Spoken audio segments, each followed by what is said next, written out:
और वह ग्लूकोज आगे प्रोसेस होता है मेटाबॉलिज्म में। मेटाबॉलिज्म का दो भाग होता है, केटाबॉलिक और एनाबॉलिक। केटाबॉलिक और एनाबॉलिक। एनाबॉलिक केटाबॉलिक मतलब बड़े अणु का छोटे अणु में टूट जाना, वो केटाबॉलिक होता है। और एनाबॉलिक मतलब छोटे अणु का बड़े अणु में जुड़ जाना। ठीक है, छोटे अणु का केटाबॉलिक में बड़े अणु का छोटे अणु में टूट जाना, और एनाबॉलिक में छोटे अणु का बड़े अणु बन जाए। ठीक है, ये केटाबॉलिज्म एनाबॉलिज्म होता है। तो जब हम खाना खाते हैं बड़े अणु का छोटे अणु में टूटता है तो वह केटा, फिर वह फिर से ग्लूकोज के फॉर्म बनाता है। ग्लूकोज बनता है, माल्टोज बनता है, तो वो अलग अलग फॉर्म रहता है जी। ठीक है, तो कहते हैं एनाबॉलिज्म प्रोसेस। ठीक है, शरीर को भी रहता है जो हमारे लिए इम्पोर्टेंट है, तो वो है ग्लूकोज। ग्लूकोज हमारे लिए मोस्ट मोस्ट इम्पोर्टेंट होता है, क्योंकि यही से शरीर को चलाता। ठीक है, और रेगुलेशन का प्रोसेस कब से स्टार्ट होता है? ग्लूकोज जब हमारे शरीर पर ब्लड पर आता है, और ब्लड से ग्लूकोज से ग्लाइकोलिसिस की क्रिया होता है।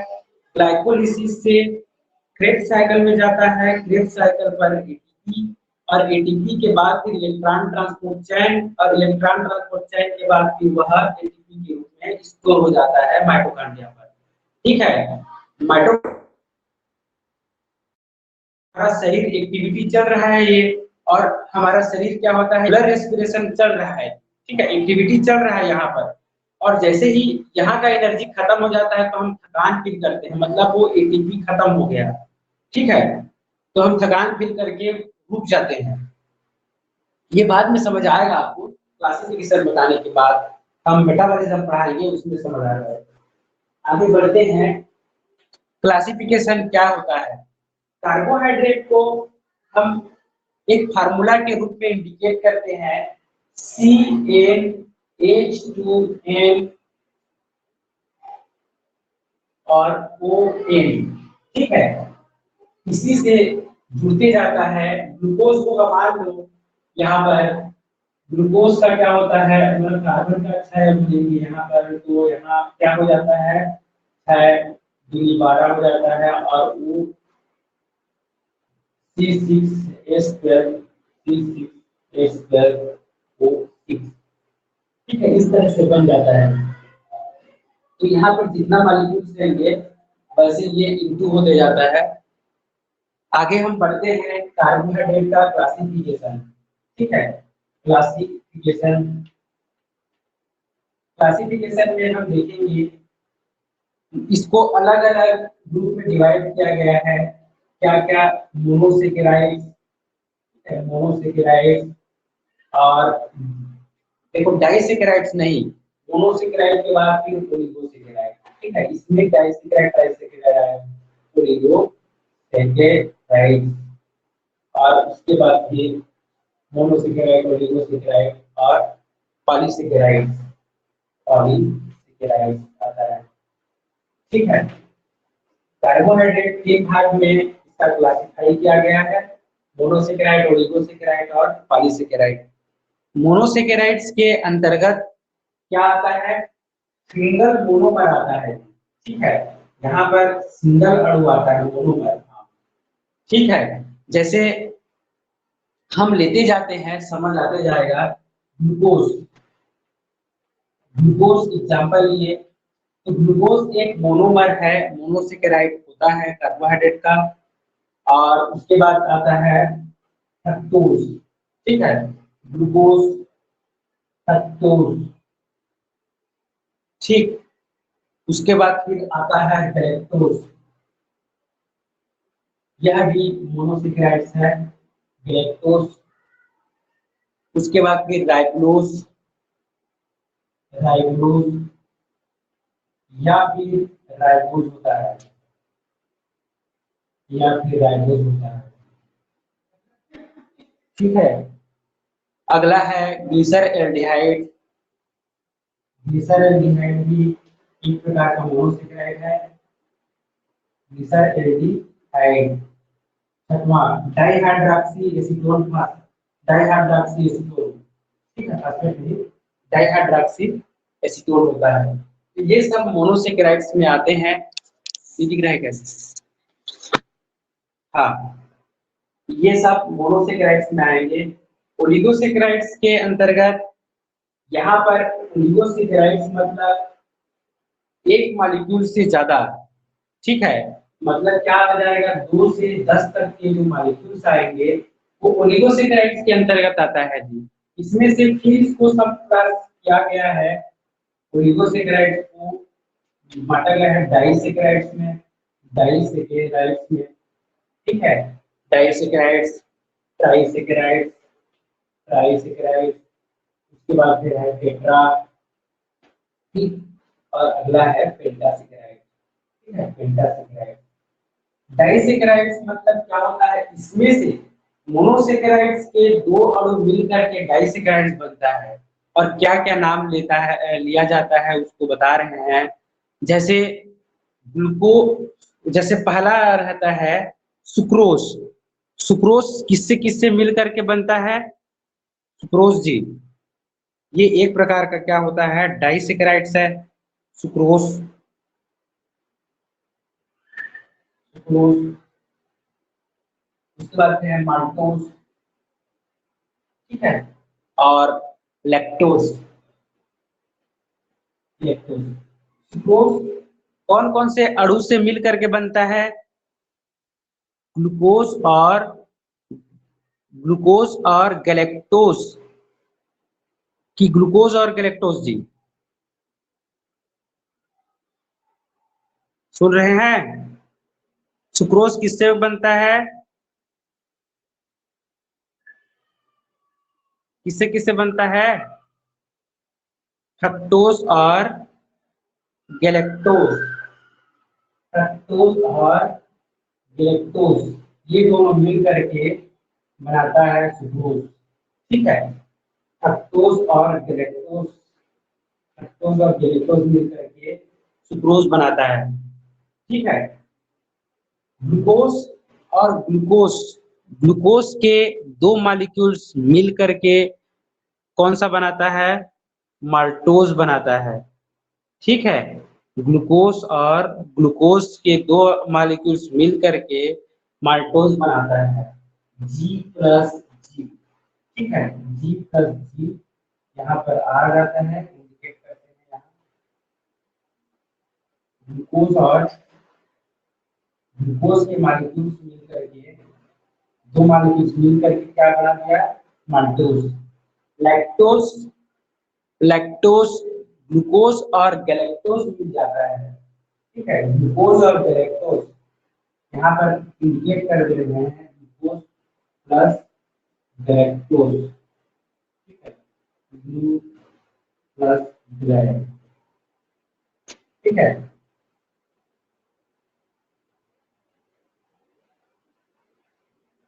ग्लूकोज और गैलेक्टोज मॉलिक्यूल्स मिल करके लैक्टोज बनाता है, ठीक, ये हो गया। उसके बाद फिर हम आगे देखते हैं, डाइसेकेराइड तो हो गया, ट्राइसेकेराइड्स में देखते हैं। ट्राइसेकेराइड्स मतलब मोनोसेकेराइड के 3 मॉलिक्यूल्स मिल करके ट्राइसेकेराइड बनाते हैं, ठीक है। यहाँ पर थोड़ा सा स्पेस देते हैं, ट्राई टेट्रा और पेंटा। ट्राइसेकेराइड्स, ट्राइसेकेराइड्स के अंतर्गत 2 आता है, माल्टोट्राइओस और रैफिनोस। माल्टोट्राइओस देखो ये ग्लूकोज है, ग्लूकोज ग्लूकोज माल्टोज है, ठीक है, तो ये आगे बढ़ जाता है और ग्लूकोज ग्लूकोज ग्लूकोज 3 मॉलिक्यूल्स मिल करके क्या बनाता है? माल्टोट्राइओस, ठीक है, माल्टोट्राइओस बनाता है। आपको पूछा जाएगा माल्टोट्राइओस कैसे बनता है, तो ग्लूकोज की 3 मॉलिक्यूल्स मिल करके माल्टोट्राइओस बनता है, ठीक है। अगला देखते हैं रेफिनोस।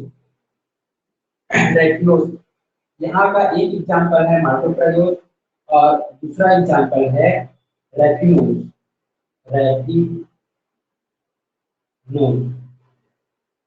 एथेनॉल। एथेनोस, ग्लूकोज, फ्रक्टोज और गैलेक्टोज, तीन मॉलिक्यूल्स मिलकर के ग्लूकोज, फ्रक्टोज और गैलेक्टोज, ये तीन मॉलिक्यूल्स मिलकर के एथेनोस बनाता है। तो ये एक प्रकार का ट्राइसैकेराइड है। ठीक है, टेट्रासैकेराइड्स में देखते हैं तो यहाँ पर टेट्रासैकेराइड्स में भी दो एग्जाम्पल है। माल्टोटेट्रोज, मतलब ग्लूकोज के चार मॉलिक्यूल्स मिलकर के माल्टोटेट्रोज बनाता है, माल्टोटेट्रोज बनाता है। ठीक है, और एक और एग्जाम्पल है, इसका नया नाम है, ठीक है, स्टेकियोस। स्टेकियोस नाम होता है। स्टेकियोस क्या है आपको पूछ सकता है। स्टेकियोस वही मल्टीपल चॉइस में, तो स्टेकियोस टेट्रासैकेराइड्स होता है जो ग्लूकोज, फ्रक्टोज और गैलेक्टोज और एक गैलेक्टोज, ठीक है, गैलेक्टोज और गैलेक्टोज करके बनाता है। और पेंटासेकेराइड्स में एक आता है, ठीक है, पेंटासेकेराइड्स में एक आता है वर्बास्कोस। पेंटासेकेराइड्स का एक एग्जांपल है क्या, वर्बास्कोस। ठीक है, वर्बास्कोस। वर्बास्कोस में क्या होता है, जैसे ये है ग्लूकोज, फ्रक्टोज और गैलेक्टोज के तीन मॉलिक्यूल्स मिल जाता है, galactose plus galactose plus galactose, ये तीन मॉलिक्यूल्स मिल करके बन जाता है वर्बास्कोस। ठीक है, वर्बास्कोस बनाता है। तो ये है मोनोसेकेराइड, डाइसेकेराइड्स का क्लासिफिकेशन। पॉलीसेकेराइड्स का देखते हैं अगला, पॉलीसेकेराइड्स का क्लासिफिकेशन। तो पॉलीसेकेराइड्स में क्या क्या आते हैं, इसका क्लासिफाई करते हैं। ठीक है, ठीक है जी, समझ आ रहा है। एक बार और लेक्चर वीडियो को रिपीट देख लेना।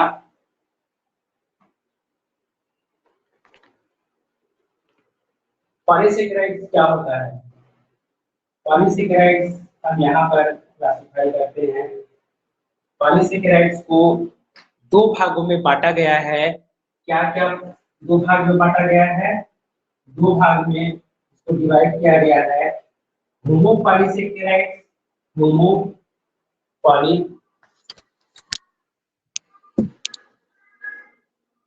पॉलीसेकेराइड्स को दो भागों में बांटा गया है।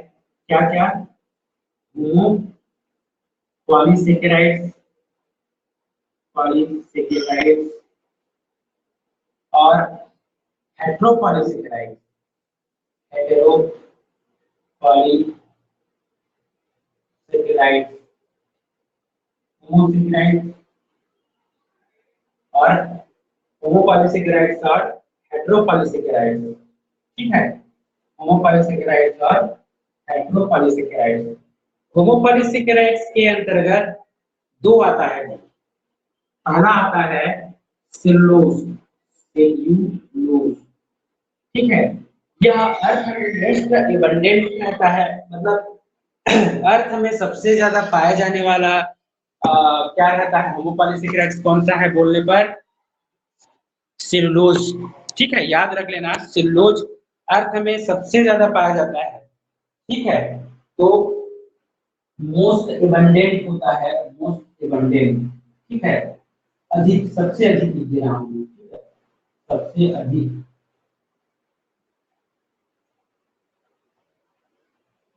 पाया जाता है अर्थ में। ठीक है, आप लोग देखिए हैं जितना भी प्लांट रहता है उसके सेलुलोज अर्थ में सबसे अधिक रहता है। प्लांट अधिक है तो सेलुलोज भी अधिक रहेगा। दूसरा क्या होता है, काइटिन होता है। काइटिन मतलब क्या रहता है, होमोपॉलीसेकेराइड्स में ये स्ट्रक्चरल रहता है। ठीक है, होमोपॉलीसेकेराइड्स को दो भागों में डिवाइड किया गया है। होमोपॉलीसेकेराइड्स को पुनः दो भाग में डिवाइड किया गया है। ठीक है, पुनः दो भाग में डिवाइड किया गया है। पहला क्या है, स्ट्रक्चरल, एक मिनट जी, ठीक है, एक मिनट, यहाँ पर थोड़ा सा आपको अगले क्लासिफिकेशन में इसमें बता रहा हूं मैं, पॉलीसेकेराइड्स को दो भाग में डिवाइड किया गया है, होमोपॉलीसेकेराइड्स और हेटेरोपॉलीसेकेराइड्स। ठीक है, इसको मैं मिटा रहा हूँ, फिर आगे इसमें बताएंगे क्योंकि जगह नहीं है इसी का। ठीक है, पॉलीसेकेराइड्स दो भाग में बटा हुआ है, होमोपॉलीसेकेराइड्स और हेटेरोपॉलीसेकेराइड्स। ये भी इंपॉर्टेंट है, क्लासिफिकेशन थोड़ा सा और है, इसको कैप्चर कर लेता हूँ फिर आगे बताते हैं।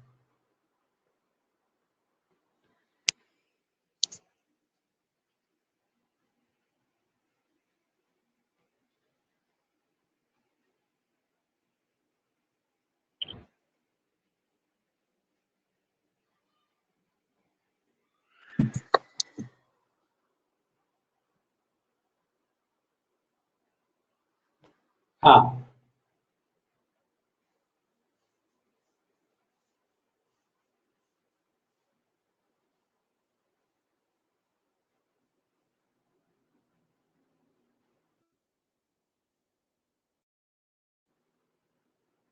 होमोपॉलीसेकेराइड्स, होमोपॉलीसेकेराइड्स और कौन सा है, हेटेरोपॉलीसेकेराइड्स, हेटेरोपॉलीसेकेराइड्स है। होमोपॉलीसेकेराइड्स दो भाग में डिवाइड है, एक क्या है, स्ट्रक्चरल, स्ट्रक्चरल और एक होता है स्टोरेज। स्ट्रक्चरल बेस पर और एक स्टोरेज बेस पर होता है। स्ट्रक्चरल बेस पर क्या होता है, स्ट्रक्चरल बेस पर यहाँ पर आपको समझाना है, स्ट्रक्चरल और स्टोरेज। स्ट्रक्चरल मतलब स्ट्रक्चर बनाता है, प्लांट का है। स्ट्रक्चरल में क्या आता है, सेलुलोज आता है, सेलुलोज मोस्ट एबंडेंट होता है, मोस्ट एबंडेंट इन अर्थ। ठीक है, मोस्ट एबंडेंट इन अर्थ। ठीक है, अर्थ होता है, अर्थ में होता है। दूसरा क्या होता है, स्ट्रक्चरल में काइटिन का होता है।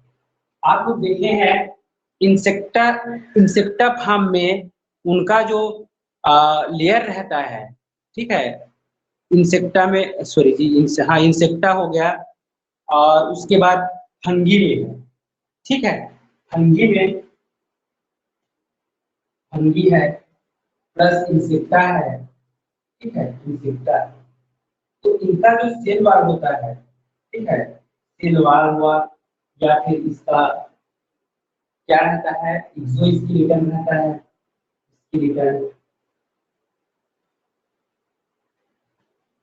ठीक है, तो insect, insect in the exoskeleton, यह सेकेंड मोस्ट एबंडेंट होता है, सेकेंड मोस्ट एबंडेंट।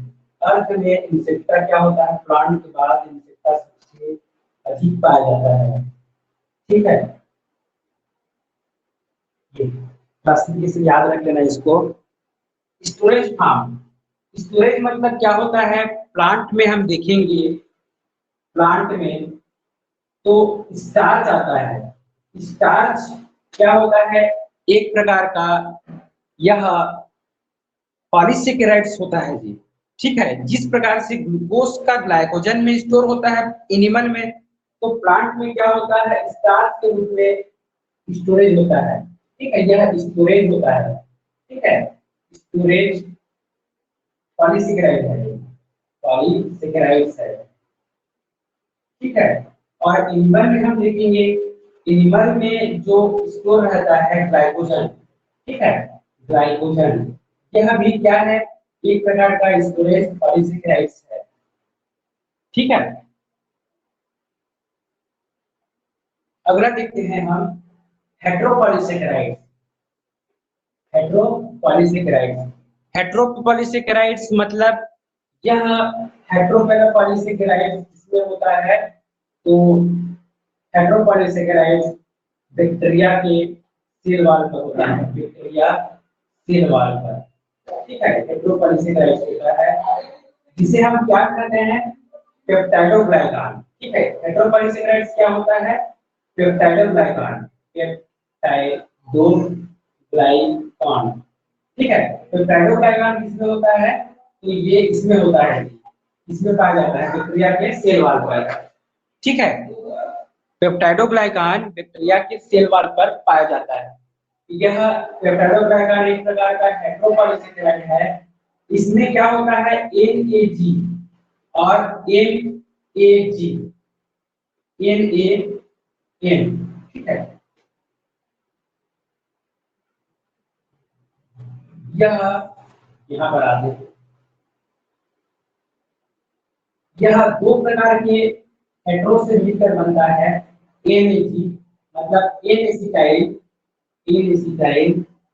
ग्लूकोसामाइन, ठीक है, ग्लूकोसामाइन, और एन एसिटाइल यूरानिक एसिड, क्या है ये, एन एसिटाइल यूरानिक एसिड, क्या से बना है, एन एसिटाइल यूरानिक एसिड। तो बैक्टीरिया का जो सेल वॉल है वह बहुत ही कठोर, वह बहुत ही कॉम्प्लेक्स होता है। दो हेटेरोपॉलीसेकेराइड से मिलकर के बनता है, एक है एन एसिटाइल ग्लूकोसामाइन और दूसरा है N acetyl glutamic acid. N acetyl glucosamine और एन एसिटाइल ग्लूरामिक एसिड दोनों एक बहुत ही कॉम्प्लेक्स 3D स्ट्रक्चर बनाता है इस प्रकार से, ठीक है। इसीलिए बैक्टीरिया के वाल को मतलब एसिड भी रिएक्ट नहीं कर सकता जल्दी, ठीक है, और वो बैक्टीरिया हमारे शरीर में घुस सकता है, ठीक है। तो बैक्टीरिया का जो सेल वॉल होता है वह रहता है क्या का, तो पेप्टाइडोग्लाइकान। पेप्टाइडोग्लाइकान मतलब एन एसिटाइल ग्लूकोसामाइन और एन एसिटाइल यूरानिक एसिड का बना होता है, ठीक है। और यह बहुत ही कठोर होता है। आपको क्लासिफिकेशन समझ आ गया होगा, नहीं आया होगा तो एक बार और देख सकते हैं, कैप्चर करके मैं भेज दूंगा, ठीक है, तो दिक्कत नहीं होगा। जैसा भी है आपको समझ आ जाना चाहिए, और ये इम्पोर्टेंट है आपके मल्टीपल चॉइस क्वेश्चन के लिए, इम्पोर्टेंट है आपके 1 नंबर 2 नंबर क्वेश्चन के लिए, 2 नंबर क्वेश्चन के लिए इम्पोर्टेंट है, ठीक है, क्योंकि यह कार्बोहाइड्रेट से रिलेटेड है, क्लासिफिकेशन है तो आएगा ही।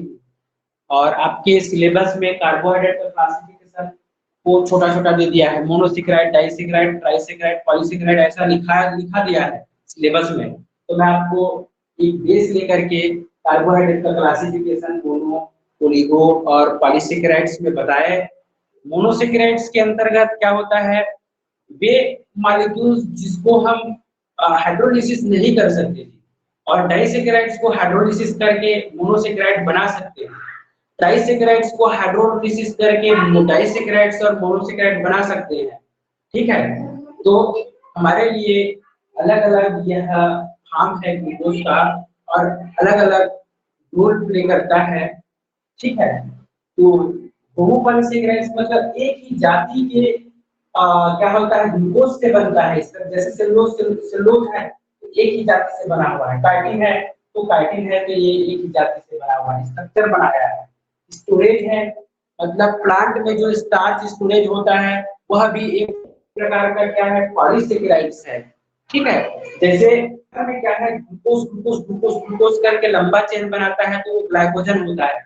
उसी प्रकार से स्टार्च स्टार्च करके लंबा चेन बनाता है, ग्लूकोज ग्लूकोज करके लंबा चेन बनाता है तो स्टार्च होता है। एनिमल में लंबा चेन बनाता है तो वो ग्लाइकोजन हो जाता है, ठीक है।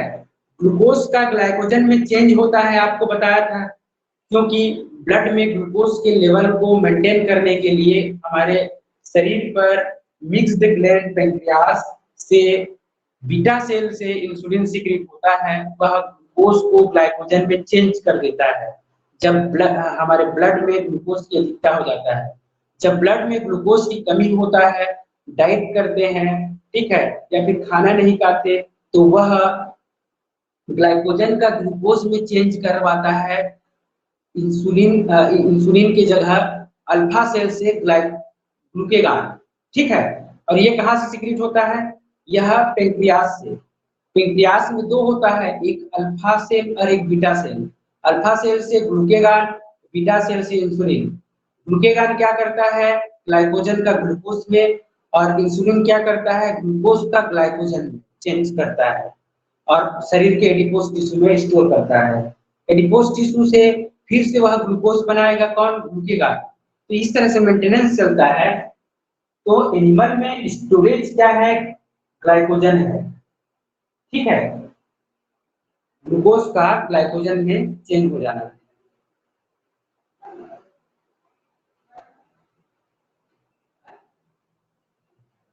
ठीक है,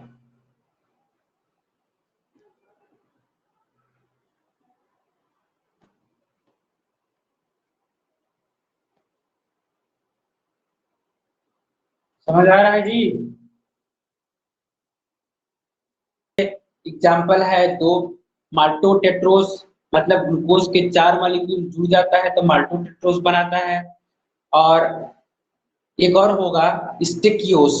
स्टेकियोस ग्लूकोज फ्रक्टोज गैलेक्टोज के 2 अणु मिल जाता है, ग्लूकोज फ्रक्टोज और गैलेक्टोज के 2 अणु मिल जाता है, ठीक है, तो बन जाता है स्टेकियोस।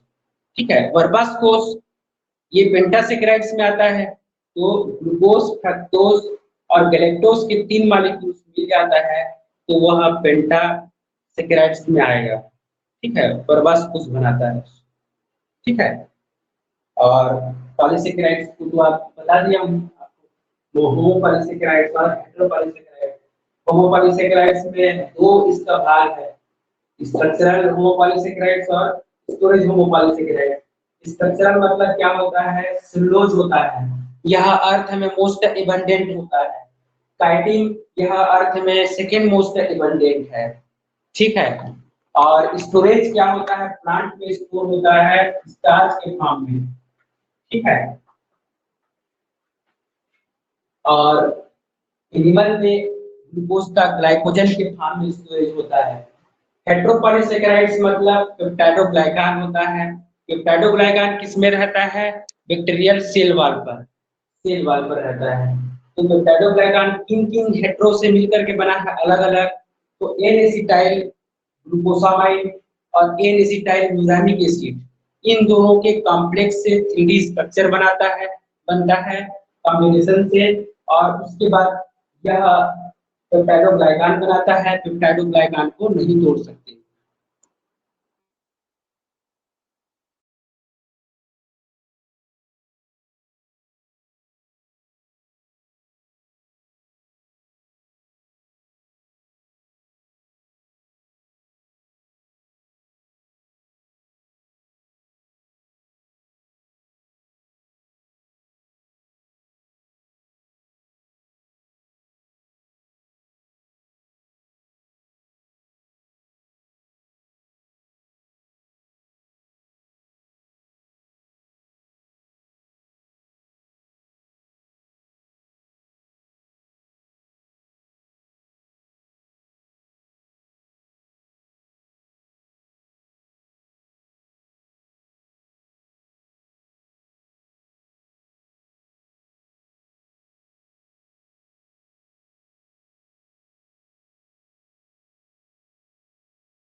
हेलो सर, चिपक गया है पूरा।